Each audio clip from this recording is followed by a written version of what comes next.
Hello, we are team number 4, and today we're going to present our strategy that fundamentally transformed the way Mattel interacts with the next generation.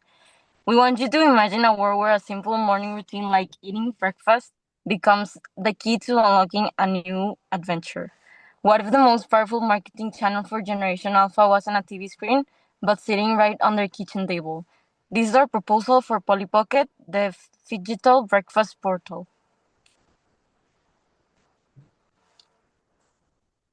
Okay, so let's start with a hard look at the data.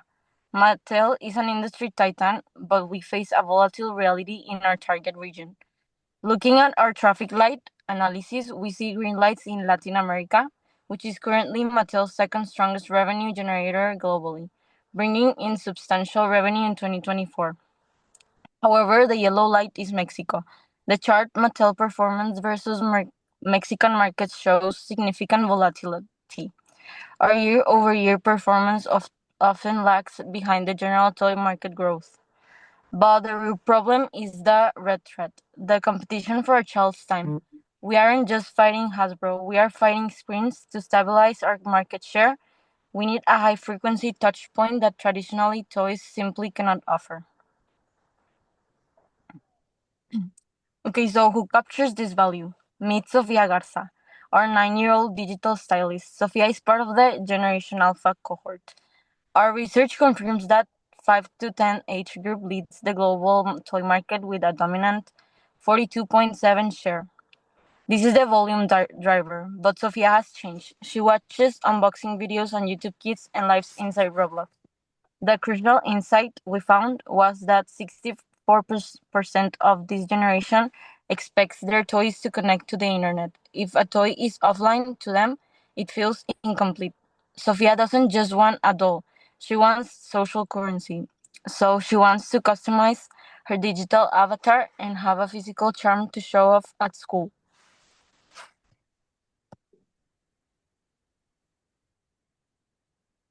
Okay, we analyze Sophia's jobs to be done to ensure product market fit.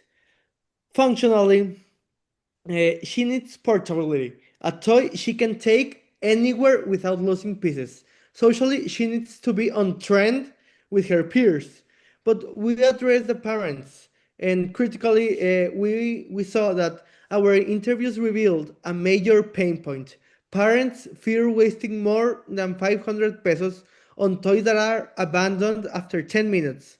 Our solution offers dual value, a nutritional breakfast plus entertainment, solving the friction of price sensitivity.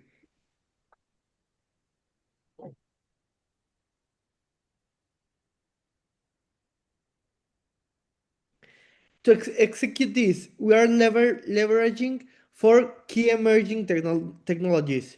Digital integration, using QR codes as low friction bridge between the physical and digital worlds. Gaming ecosystems, we aren't building a new game, we are integrating directly into Roblox, where Sofia already spends her time. Sustainability, using bio-based plastics as a business imperative to mitigate the environmental risk. And finally, the augmented reality, enhancing the unboxing experience through social filters.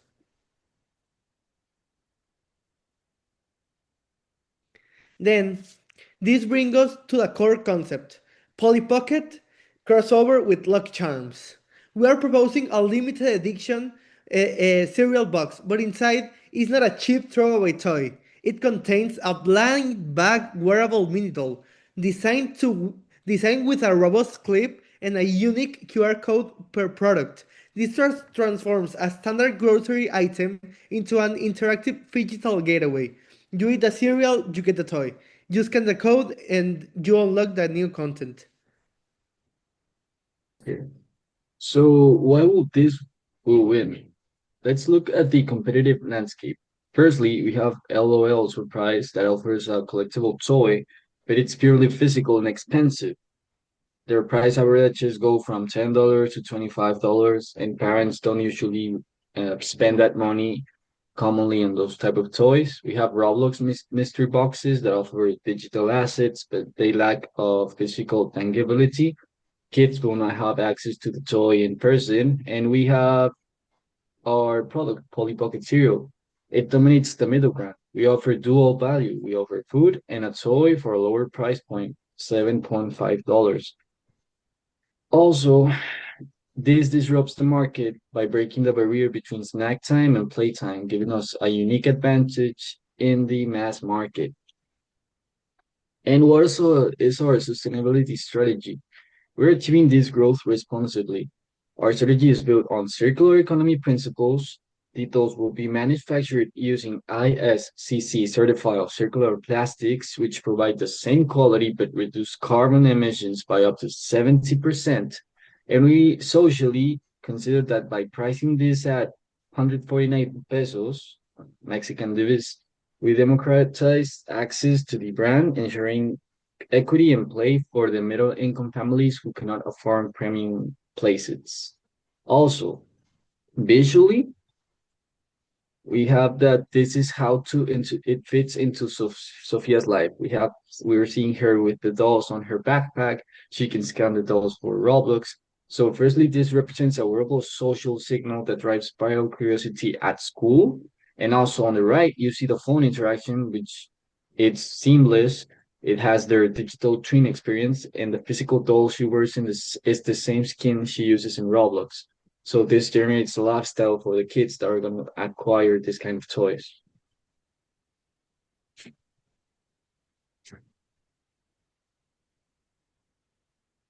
Okay, so the price, it will be a dual value strategy.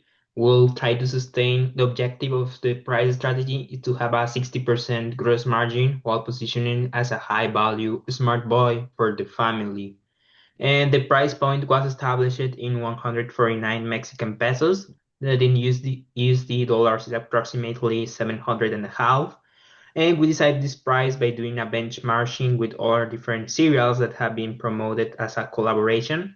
We analyzed the Minecraft Kellogg's collaboration, the Hello Kitty Kellogg's collaboration, and many others one. And this value, this price is justified because parents receive a 2-for-1 deal. The standard cereal that costs around 50 Mexican pesos, plus the mini doll of Polly Pocket, which is 100 pesos, creates a value of 150 pesos. So selling this cereal at this price will reduce the friction between the middle income households compared to expensive places that are located more than 500 Mexican pesos. Also, as the image show, the double value is like you have the physical doll, and also you can scan the QR to access to the digital world.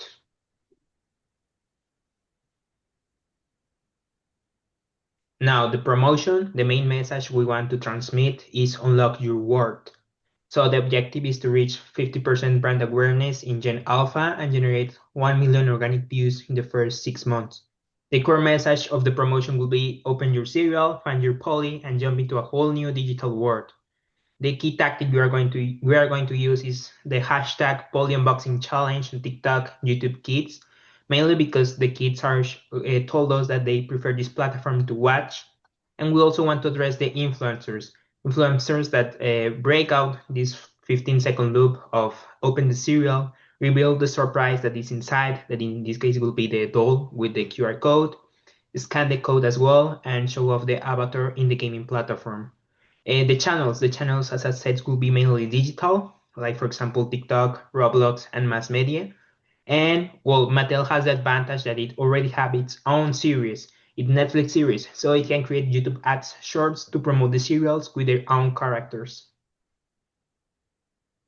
And the place could be located in high traffic disruption. In this case, the supermarkets are the best options.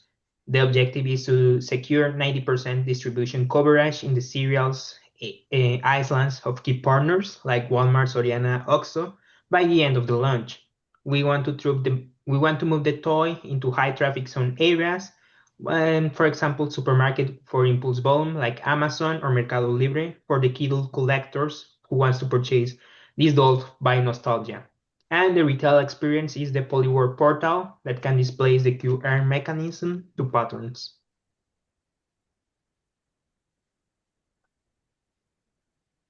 The implementation tactics will be three tactics. The first one is the social media. For example, the hashtag of Polly Pocket Unboxing Challenge, the retail one, and the rarity. We are going to assign rarities to the dolls, for example, common, rare, and ultra rare, in order to increase and accelerate those purchases.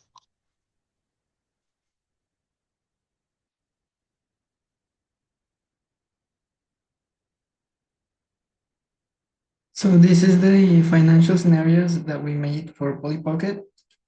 As we can see in the pessimistic tab, the net income would be around 224, which is millions, of course.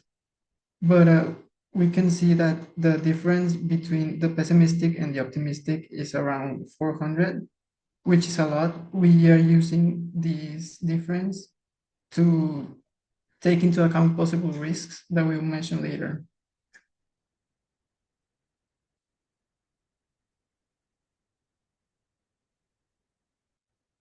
So in this risk, we will first analyze the internal financing source, which would be cash.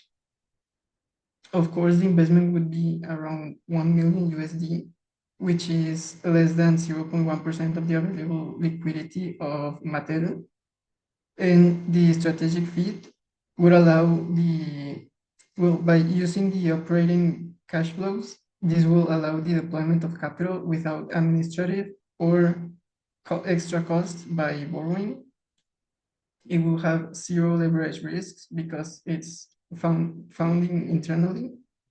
And this will maximize profit because we will have no debt to take care of, well, no extra debt. In the operation risks and mitigation, well, first of all, it's a cereal that we're talking about. It's food that it's going to be perishable over time. So we need to get rid of the excess inventory. And how do we mitigate this? By creating limited edition or scarcity with these products, we can ensure that they will sell fast because of the limited edition, and that will ensure most of the stock at least is depleted before the expiration date. And the other risk is inflation, because of course, inflation will always change. And to mitigate this, we are using the gross profit margin, which is around 60%, sorry. And that will give us a buffer to absorb these costs.